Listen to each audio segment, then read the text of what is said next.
तुमच्या करिअरला द्यायची आहे नवी दिशा, तर या अक्षय कॉम्प्युटर्स सेलू येथे मागील 17 वर्षापासून विश्वासार्ह संगणक प्रशिक्षण, आता AI टूल्स आणि कोडिंग सोबत MSCIT, MKCL, KLIC चे 250 हून अधिक जॉब ओरिएंटेड कोर्सेस आणि शासन मान्य टायपिंग कोर्सेस एकाच ठिकाणी. मुलींसाठी स्वतंत्र महिला शिक्षिका उपलब्ध. HDFC बँकेच्या पाठीमागे, शास्त्रीनगर, सेलू. अक्षय कॉम्प्युटर्स, डिजिटल कौशल्य, उज्ज्वल भविष्य. चिमुरडीवर अत्याचार प्रकरणी आरोपीला फाशीची मागणी. सेलूतून मुख्यमंत्र्यांना निवेदन.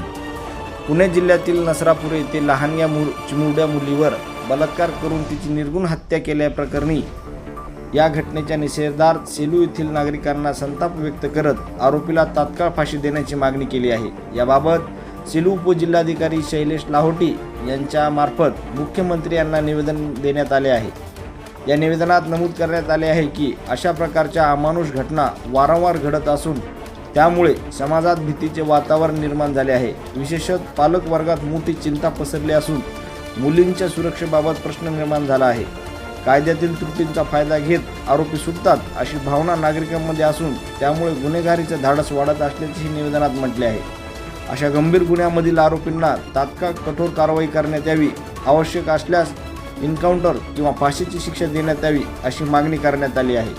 तसेच राज्यात शक्ती कायदा लागू करून महिलांच्या सुरक्षेसाठी अधिक कडक कायदे करण्यात यावेत अशीही मागणी यावेळी करण्यात आली आहे. यावेळी जयसिंग शेळके, अनुप कानेकर, मनोज दीक्षित, अथर्व सोन्नेकर, सौरभ देशपांडे, रवी मोगल, चंद्रशेखर मुळावेकर, बंडू देवधर, भागवत बालटकर, अनुपमा देवधर, किरण कुंडीकर, रुपाली ठाकूर, माधवी आखनीकर, अश्विनी जोशी, उर्मिला जोशी, कोमल दिग्रसकर, गीता मुळावेकर, कुंदा मुळावेकर, मंजुषा कुलकर्णी, राजेंद्र जवळेकर, ललित बोबडे, विश्वांबर दीक्षित यांच्यासह बहुसंख्य नागरिक उपस्थित होते. सह्याद्री समाचार वाहिनीसाठी सेलू प्रतिनिधी सतीश आकात, सेलू.